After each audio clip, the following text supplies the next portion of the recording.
Coach, how hard is it to prepare for a team that has players on it that you've never seen before, don't have a lot of footage on? How hard is it to prepare for something like that? It's tough. But they still have, when we found out Lowry's playing, they still have Butler, Lowry, and Hero, three accomplished, tough, hard playing guys who can put a lot of pressure on your defense and also defend. So, there's two parts of it. There's the who when it comes to Miami, and that was harder than usual, but the what and the how they play stays consistent. Miami has a way of doing things, and that's what we're trying to get to. We want to have a way of doing things where regardless of who's on the floor, teams know what they're going to get when they play the Rockets. And that's how it is with the Heat. We know that they're going to play hard. We know that they're going to really get after it defensively and make it hard on us when it comes to the isolations or the random like dribble handoffs and pick and rolls. That's just what they do. So as far as preparing for that, we've been preparing for that all year. But the who, is a little bit harder.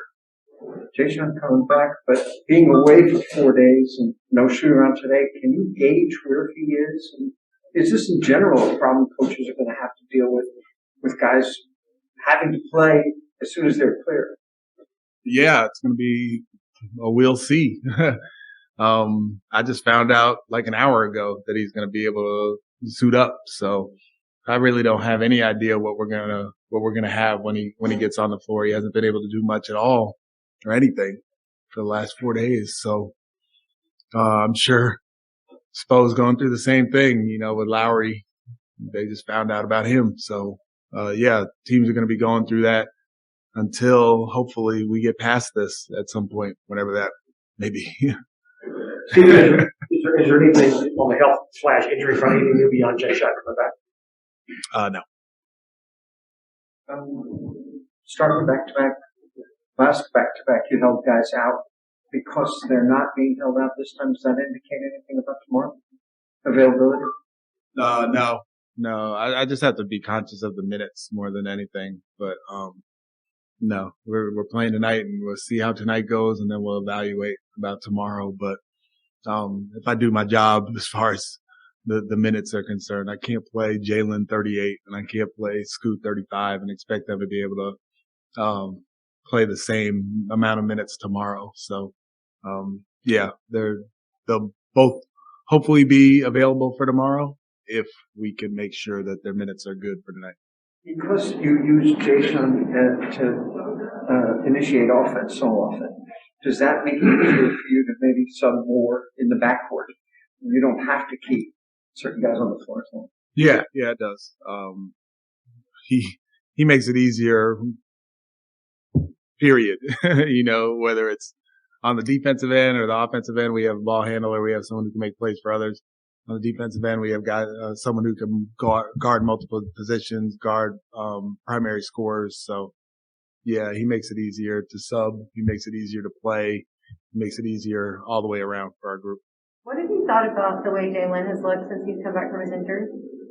He's looked good. He's looked comfortable, I guess is a good word. He has really kind of, it looks like the game slowed down for him a little bit, where he has not pressed quite as much as he did when he first came in. He has made a shot a little bit quicker with his work on the floor with John Lucas, and has really taken a challenge defensively, which is one of the things that I was talking to him about the whole time he was out, is his rotations and being in the right spot. And these couple games he's been doing that. So, it's great. And another layer of it is his ability to help us get the ball off the floor quickly. And he's so dynamic in transition. So, he helps us play faster, and it's great having him back for sure. It's Sounds like you're saying that he's really coachable, like he listened to everything y'all said whenever. Yeah, he's super coachable. Super coachable. He listens, he applies. So there's one thing to be coachable and listen and not necessarily apply right away, but he applies right away. And, that's great for a 19-year-old.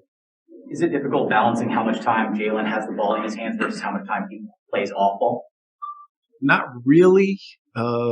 Scoot has a ability to kind of give it to him sometimes.